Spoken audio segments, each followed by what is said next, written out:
സർക്കാരിന്റെയും മന്ത്രിമാരുടെയും പ്രഖ്യാപനം പാഴ്വാക്കായി. Idukki government nursing കോളേജിൽ വിദ്യാർത്ഥികൾ അടിസ്ഥാന സൗകര്യങ്ങളുടെ അഭാവം മൂലം വലയുകയാണ്. ഹോസ്റ്റൽ സൗകര്യമോ മതിയായ ക്ലാസ് മുറികളോ ഒരുക്കാൻ ഇതുവരെ കഴിഞ്ഞിട്ടില്ല. പുതിയ ബാച്ചിന്റെ ക്ലാസുകൾ വരുന്ന മാസങ്ങളിൽ ആരംഭിക്കുമെന്നിരിക്കെ കടുത്ത ആശങ്കയിലാണ് വിദ്യാർത്ഥികൾ. സ്വന്തമായി ഒരു കെട്ടിടം പോലുമില്ലാതെയാണ് ഇടുക്കി നഴ്സിംഗ് കോളേജിന്റെ പ്രവർത്തനം.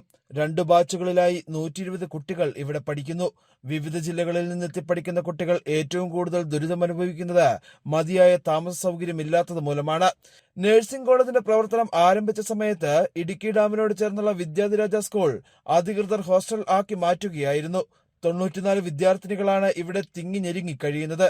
കഴിഞ്ഞ വർഷം വിദ്യാർത്ഥികൾ സമരം ചെയ്തതിന് പിന്നാലെ ആരോഗ്യവകുപ്പ് മന്ത്രി വീണ ജോർജും മന്ത്രി റോഷി അഗസ്റ്റിനും ഇടപെട്ട് പൈനാവിലുള്ള കെട്ടിടം ഹോസ്റ്റലാക്കുമെന്ന് പ്രഖ്യാപിച്ചിരുന്നു. എന്നാൽ ഇത് നടപ്പായില്ല.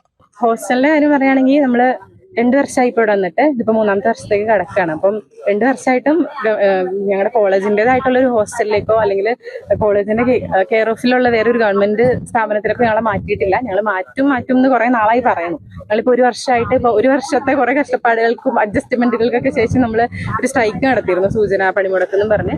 അപ്പോൾ അതിനൊരു ഫലം ഉണ്ടാവുമെന്നാണ് വിചാരിച്ചത്. അതിന് കുറെ മീറ്റിങ്ങുകളൊക്കെ കൂടി ഇങ്ങനെ ചർച്ചകളൊക്കെ ചെയ്ത് മന്ത്രി ഇടപെട്ടതാണ്. അപ്പം നമ്മളെ ഇവിടെ വേറൊരു ഹോസ്റ്റലിലേക്ക് താൽക്കാലികമായിട്ട് നമ്മളെ കോളേജിന്റെ ഹോസ്റ്റലിൽ പണിയുന്നവരെ മാറ്റാവുന്നൊരു സംഭവമൊക്കെ വന്നിരുന്നതാണ്. പക്ഷെ പിന്നെ അതിനെപ്പറ്റി ഒന്നും തീരുമാനം ഉണ്ടായിട്ടില്ല. കോളേജിലെ ആൺകുട്ടികൾ പുറത്ത് വലിയ തുകയ്ക്ക് വീടുകൾ വാടകയ്ക്കെടുത്താണ് താമസിക്കുന്നത്.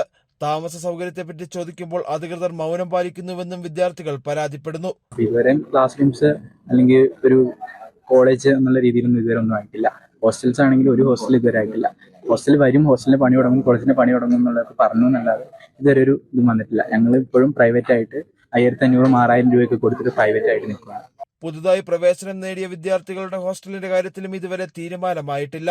ലാബ്, ലൈബ്രറി, ക്ലാസ് മുറികൾ തുടങ്ങിയ സൗകര്യവും ഇവർക്കില്ല. പരാതികളും നിവേദനങ്ങളും നൽകി മടുത്ത മാതാപിതാക്കൾക്ക് കുട്ടികളുടെ ദുരിതം നോക്കി നിൽക്കാൻ മാത്രമേ കഴിയുന്നുള്ളൂ. ഇവർക്ക് മെയിൻ ആയിട്ട് ഹോസ്റ്റലിന്റെ പ്രശ്നം, ക്ലാസ് റൂമിന്റെ പ്രശ്നം. ഇതുപോലെ ഇപ്പൊ നമ്മൾ ക്ലാസ് റൂമിൽ വന്നു കഴിഞ്ഞാൽ അവർക്ക് ഉപയോഗിക്കാൻ ഒരു ടോയ്ലറ്റ് സൗകര്യം പോലും ഇല്ല സാറേ. അതുപോലെ ഹോസ്റ്റലിൽ തന്നെ 12 തൊട്ട് 18 കുട്ടികളാണ് ഒരു റൂമിൽ താമസിക്കുന്നത്. അത് വിദ്യാധിരാജ ഒരു സ്കൂളിന്റെ വലിയ ബിൽഡിംഗ് ആണ്.